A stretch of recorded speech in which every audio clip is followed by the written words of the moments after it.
नमस्कार, आप देख रहे हैं आरएन टीवी नेशनल और छत्तीसगढ़ के बुलेटिन में आपका स्वागत है। बुलेटिन की शुरुआत करेंगे रायपुर से, जहां विष्णुदेव साय ने राष्ट्रीय पंचायती राज दिवस के अवसर पर छत्तीसगढ़ वासियों को हार्दिक बधाई और शुभकामनाएं दी। इस मौके पर पंचायत पदाधिकारियों का एक सम्मेलन आयोजित किया गया, जिसमें ग्रामीण विकास और स्थानीय शासन को मजबूत करने पर चर्चा हुई। जिला प्रशासन रायपुर द्वारा कई नवाचार किए गए, जिनमें विभिन्न स्टॉल का निरीक्षण और उत्कृष्ट कार्य करने वालों को सम्मानित किया गया। मुख्यमंत्री ने जिला प्रशासन और जिला पंचायत रायपुर के प्रयासों की सराहना की। कार्यक्रम का उद्देश्य पंचायत व्यवस्था को सशक्त बनाना और ग्रामीण विकास को गति देना रहा। राष्ट्रीय पंचायती राज दिवस है, तो सबसे पहले तो समस्त छत्तीसगढ़ वासियों को राष्ट्रीय पंचायती राज दिवस की बहुत बहुत बधाई, बहुत बहुत शुभकामनाएं। और आज जिला पंचायत रायपुर का बहुत धन्यवाद अध्यक्ष नवीन अग्रवाल जी का और जिला प्रशासन का कि आज राष्ट्रीय पंचायती राज दिवस के अवसर पर यहाँ पर पंचायत पदाधिकारियों का सम्मेलन आहूत किए थे, जिसमें हम लोगों को भी आमंत्रित किए थे। हमारे प्रदेश के राजस्व शिक्षा मंत्री श्री टंकराम वर्मा जी, हमारे रायपुर के लोकप्रिय सांसद बृजमोहन अग्रवाल जी, राज्यसभा सांसद श्रीमती लक्ष्मी वर्मा जी, हमारे विधायक अनुज शर्मा जी, इंद्र कुमार साहू जी और सभी जनप्रतिनिधिगण, जिला प्रशासन के कलेक्टर, जिला पंचायत के सीओ और पूरे जिला पंचायत क्षेत्र से तीनों स्तर के हमारे पंचायत के प्रतिनिधि, सबकी उस उपस्थिति में आज का ये सम्मेलन बहुत अच्छे से संपन्न हुआ है। और आज जिला प्रशासन के द्वारा कई यहाँ पर नवाचार किए जा रहे हैं, वो सब स्टॉल देखने का भी अवसर मिला है और लोगों को पुरस्कृत करने का भी अवसर मिला है। यहाँ पर गौण खनिज का काफ़ी पैसा आता है, तो कई पंचायत उससे महतारी सदन बनवा रहे हैं। अटल डिजिटल सेवा केंद्र हम लोग हर पंचायत में खोल रहे हैं, उसका भी भवन बनवा रहे हैं। बकरी पालन को बढ़ावा देने के लिए उसके लिए यहाँ पर MOU हुआ है और सारे पंचायत प्रतिनिधियों का हेल्थ चेकअप यहाँ पर हो रहा है। तो इस तरह से कई नवाचार यहाँ पर हो रहे हैं। आज तूता ग्राम पंचायत की 50 माता बहनों को उनको निःशुल्क में सिलाई मशीन दिया गया है और सबको प्रशिक्षण भी उनको दिया गया है। तो इस तरह से कई नवाचार के काम हुए हैं। इसके लिए हम जिला प्रशासन को, जिला पंचायत रायपुर को बहुत बहुत धन्यवाद। तो वही मुख्यमंत्री विष्णुदेव साय ने कहा कि प्रधानमंत्री नरेंद्र मोदी ने देश के विकास में महिलाओं की भागीदारी बढ़ाने के लिए 33% आरक्षण का प्रस्ताव रखा था, जिसे 2029 से लागू करने की योजना थी। उन्होंने कहा कि संसद में लाए गए इस विधेयक का इंडी गठबंधन ने समर्थन नहीं किया, जिससे बड़ी संख्या में महिलाओं के अधिकारों पर असर पड़ा। मुख्यमंत्री ने इस 70 करोड़ महिलाओं के साथ अन्याय बताया। इसके विरोध में निंदा प्रस्ताव पारित करने के लिए 30 अप्रैल को विधानसभा का विशेष सत्र बुलाया गया। सरकार इसे महिलाओं के सशक्तिकरण से जुड़ा महत्वपूर्ण मुद्दा मान रही है।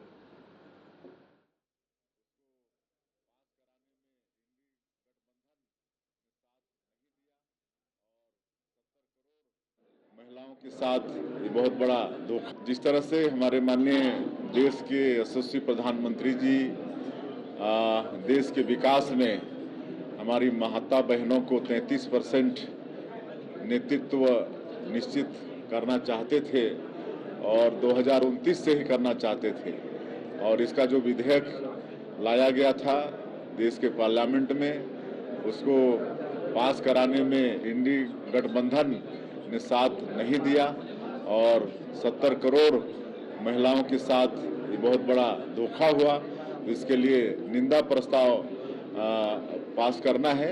इसके लिए एक दिन का विशेष विधानसभा का सत्र 30 MCB जिले में अवैध शराब और नशे के कारोबार के खिलाफ पुलिस की कार्रवाई लगातार जारी है। इसी कड़ी में सिटी कोतवाली पुलिस ने स्कूटी से अवैध शराब की तस्करी कर रहे एक आरोपी को गिरफ्तार करने में सफलता पाई।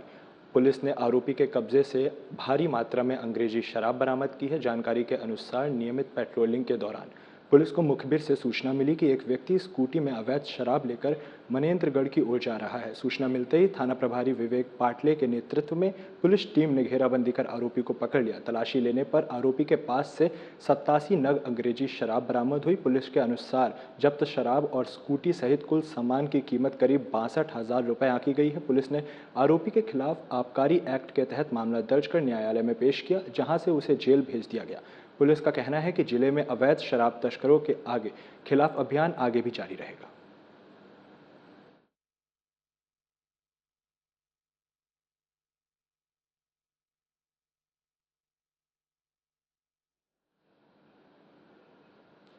छत्तीसगढ़ भाषा को स्व जनगणना पोर्टल में शामिल न किए जाने को लेकर राज्य में विरोध तेज हो गया है। जोहार छत्तीसगढ़ पार्टी जेसीपी और छत्तीसगढ़िया क्रांति सेना ने रायगढ़ कलेक्टर के माध्यम से भारत सरकार के जनगणना विभाग को ज्ञापन सौंपते हुए चेतावनी दी है कि यदि पोर्टल में छत्तीसगढ़ी भाषा को स्थान नहीं दिया गया तो प्रदेश भर में जनगणना 2026-27 के बहिष्कार का आंदोलन चलाया जाएगा।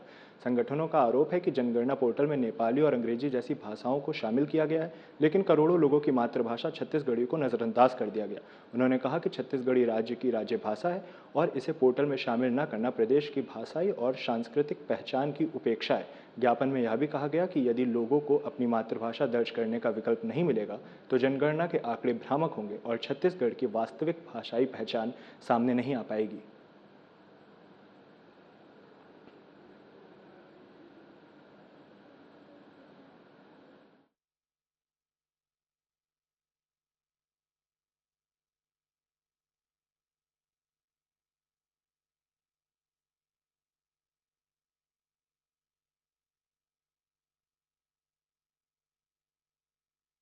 बस्तर जिले के केशरपाल गांव से जल जीवन मिशन की ज़मीनी हकीकत सामने आई है, जहां करोड़ों रुपए खर्च कर पानी की टंकी, पाइपलाइन और घर घर नल कनेक्शन तो लगाए गए, लेकिन आज तक ग्रामीणों को पानी की एक बूंद भी नसीब नहीं हुई।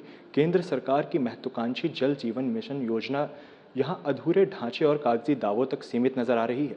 गर्मी बढ़ने के साथ गांव में पेयजल संकट और गहरा गया है। जल स्तर गिरने से ग्रामीण, खासकर महिलाओं और बच्चों को दूर दराज के जल स्रोतों से पानी लाना पड़ रहा है। इससे उनकी रोजमर्रा की जिंदगी प्रभावित हो रही है और भारी परेशानियों का सामना करना पड़ रहा है। ग्रामीणों का कहना है कि उन्होंने कई बार प्रशासन और जनप्रतिनिधियों को समस्या से अवगत कराया, लेकिन अब तक कोई समाधान नहीं निकला।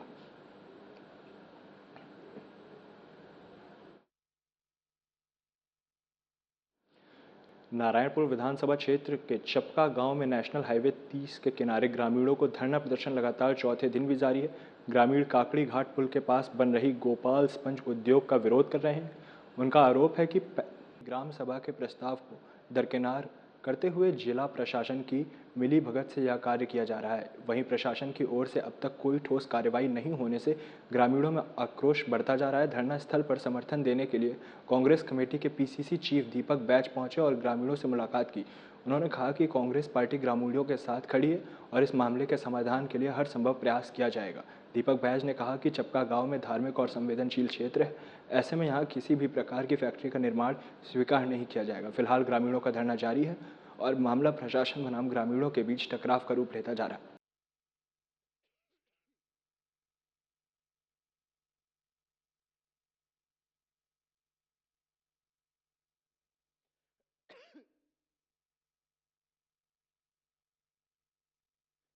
रायपुर ग्रामीण क्षेत्र के तिल्दा नेवरा में बिजली पोल तोड़कर तार चोरी करने वाले एक संगठित गिरोह का पुलिस ने भांडाफोड़ किया है। पुलिस ने इस मामले में 4 शातिर आरोपियों को गिरफ्तार किया, जिनके कब्जे से करीब 7 लाख रुपए की बिजली वायर, केबल और वारदात में प्रयुक्त वाहन जब्त किए गए हैं। पुलिस जांच में सामने आया है कि यह गिरोह तिल्दा नेवरा में बिजली पोल तोड़कर तार चोरी करने वाले एक संगठित गिरोह का पुलिस ने भांडाफोड़ किया है। पुलिस ने इस मामले में 4 शातिर आरोपियों को गिरफ्तार किया, जिनके कब्जे से करीब 7 लाख रुपए की बिजली वायर, केबल और वारदात में प्रयुक्त वाहन जब्त किए गए हैं। पुलिस जांच में सामने आया है कि यह गिरोह तिल्दा नेवरा और खरोरा थाना क्षेत्र के कई गांवों में सक्रिय था और अब तक 5 से अधिक वारदातों को अंजाम दे चुका था। चोरी की घटना के कारण ग्रामीण क्षेत्रों में बिजली आपूर्ति बुरी तरह प्रभावित हो रही थी।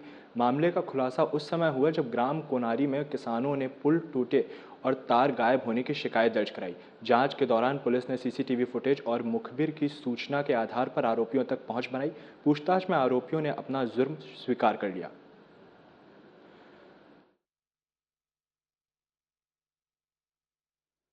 सूरजपुर जिले से एक दिल दहला देने वाली घटना सामने आई है, जहां शराब के नशे में पति ने अपनी पत्नी को पीट पीट कर हत्या कर दी। यह मामला कोतवाली थाना क्षेत्र के देवनगर का है, जहां बीती रात संतलाल ने अपनी पत्नी चिंतामणि, जिनकी उम्र 40 साल है, उनके साथ जमकर मारपीट की, जिससे उसकी मौके पर ही मौत हो गई। घटना के बाद परिजनों ने गंभीर आरोप लगाते हुए कहा कि मृतका के शरीर पर कई जगह चोट के निशान हैं और प्राइवेट पार्ट में सूजन भी पाई गई है, जिससे मामला और संदिग्ध हो गया। वहीं पुलिस का कहना है कि प्रथम दृष्टया यह मामला हत्या का प्रतीत हो रहा है और पति द्वारा शराब के नशे में ही वारदात को अंजाम दिया गया है। पुलिस ने प्राइवेट पार्ट में किसी अनैतिक चीज से हमले की बात से फिलहाल इनकार कर दिया है और कहा है कि पूरे मामले की बारीकी से जांच की जा रही है। फिलहाल आरोपी पति को हिरासत में लेकर पूछताछ की जा रही है और शव को पोस्टमार्टम के लिए भेज दिया गया है। पुलिस का कहना है कि रिपोर्ट आने के बाद ही स्थिति पूरी तरह स्पष्ट हो जाएगी।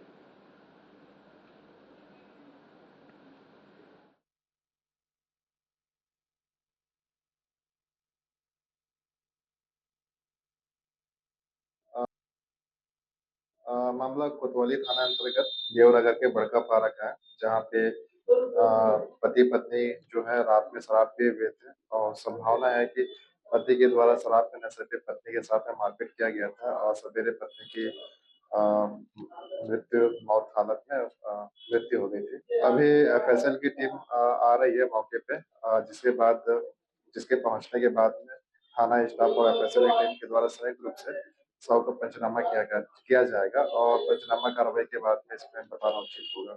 छत्तीसगढ़ के दुर्ग जिले के अंतर्गत नंदिनी थाना क्षेत्र के बासिन गांव में अवैध गुटखा फैक्ट्री का बड़ा खुलासा हुआ है। पुलिस और खाद्य औषधि प्रशासन विभाग की संयुक्त कार्रवाई में मुसाफिर ब्रांड पान मसाला और M4 ब्रांड सुगंधित जर्दा का अवैध निर्माण और पैकेजिंग करते हुए फैक्ट्री का भांडाफोड़ किया गया। छापेमारी के दौरान फैक्ट्री में 13 मजदूर काम करते पाए गए, जो मध्य प्रदेश, उत्तर प्रदेश और राजस्थान के रहने वाले बताए जा रहे हैं। पुलिस ने मौके से बड़ी मात्रा में तैयार पान मसाला, जर्दा, पैकेजिंग मटेरियल और मशीनरी जब्त की। सभी मजदूरों को हिरासत में लेकर पूछताछ की जा रही है, ताकि फैक्ट्री के संचालन से जुड़े मुख्य लोगों का पता लगाया जा सके। प्रारंभिक पूछताछ में सामने आया कि यह फैक्ट्री अप्रैल महीने से अवैध रूप से संचालित हो रही थी और यहां बड़े पैमाने पर उत्पादन किया जा रहा था। खास बात यह है कि 5 रुपए में बिकने वाले मुसाफिर ब्रांड पान मसाले की भिलाई, दुर्ग समेत आसपास के इलाकों में भारी मांग है, जिससे यह नेटवर्क तेजी से फैलता नजर आ रहा था। फैक्ट्री में मिले पैकेट्स पर रजत सेल्स कॉरपोरेशन दुर्ग का उल्लेख और लाइसेंस नंबर भी पाया गया, जिससे जांच और भी गहराई पहुंच गई। अब पुलिस यह पता लगाने में जुटी है कि यह वास्तविक कंपनी की इकाई है या फिर ब्रांड के नाम पर नकली गुटखा या बड़ा कारोबार चलाया जा रहा था। फिलहाल पूरे नेटवर्क की जांच जारी है।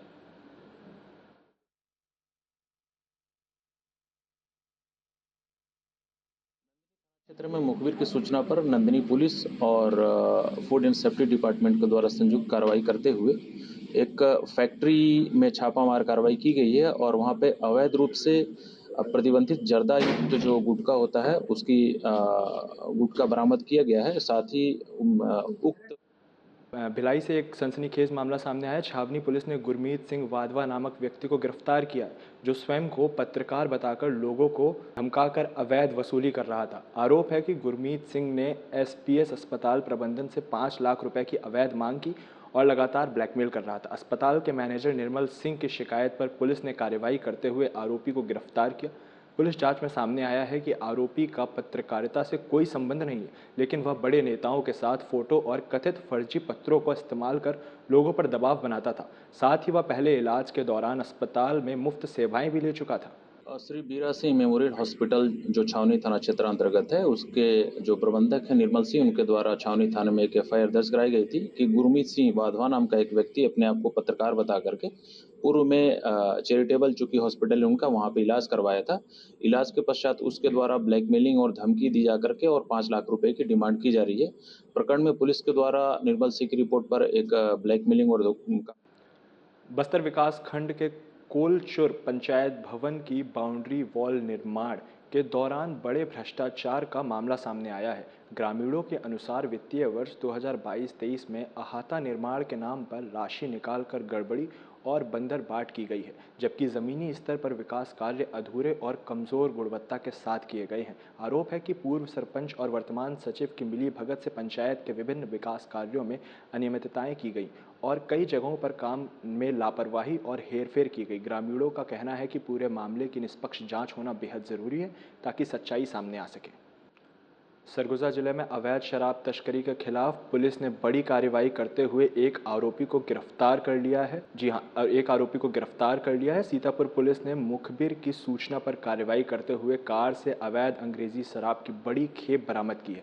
पुलिस ने जांच के दौरान रेनॉल्ट किगर कार से करीब 95 लीटर अंग्रेजी शराब जब्त की है, जिसमें मेडॉफ और गोवा स्पेशल विस्की की कुल 528 बोतलें शामिल हैं। जब्त शराब की अनुमानित कीमत 65,000 रुपये से अधिक बताई जा रही है। इस मामले में लूंड्रा निवासी सूरज गुप्ता को गिरफ्तार किया गया, जिसे पुलिस ने न्यायालय में पेश कर जेल भेज दिया। पुलिस के अनुसार आरोपी अवैध रूप से शराब की तस्करी कर सप्लाई करने का काम कर रहा था।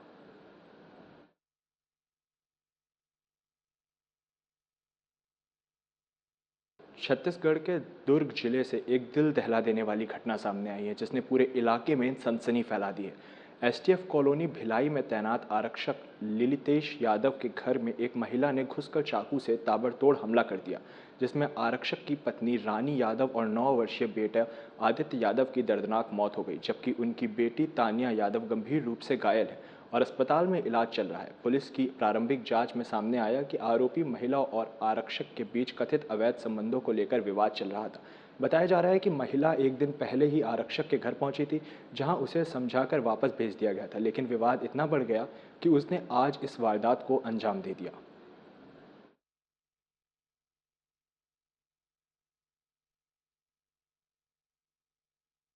स्मृतिनगर चौकी क्षेत्र के कातुल बोर्ड स्थित एसटीएफ कॉलोनी के डी ब्लॉक में डी15 में एसटीएफ के आरक्षक ललितेश यादव रहते हैं। ललितेश यादव के मकान में डी15 में उनकी पत्नी और उनके 3 बच्चे ये रहते हैं। आज 7:30 बजे से 8 बजे के बीच में प्रातः ललितेश यादव रिजर्वेशन के काम से रेलवे स्टेशन दुर्ग गए हुए थे। उसी दौरान सरोजनी भारद्वाज नाम की महिला उनके घर में बलात् प्रवेश की। उनकी पत्नी और बच्चों कोरबा के मानिकपुर चौकी क्षेत्र में कार सवार युवक कुछ तेज रफ्तार कार लेकर करीब आधे घंटे तक हेलीपैड मैदान में उत्पात मचाते रहे।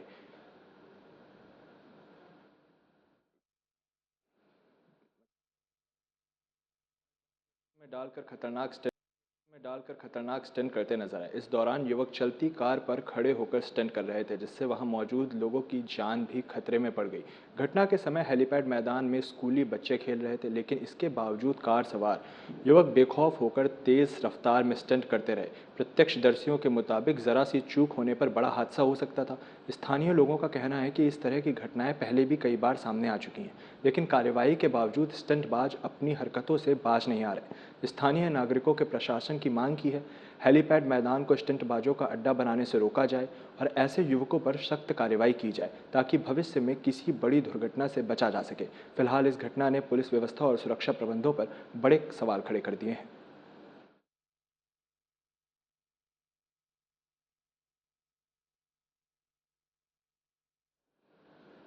हाँ, फिलहाल के लिए इस बुलेटिन में इतना ही। देश और दुनिया की तमाम बड़ी खबरों के लिए जुड़े रहिए RNTV नेशनल के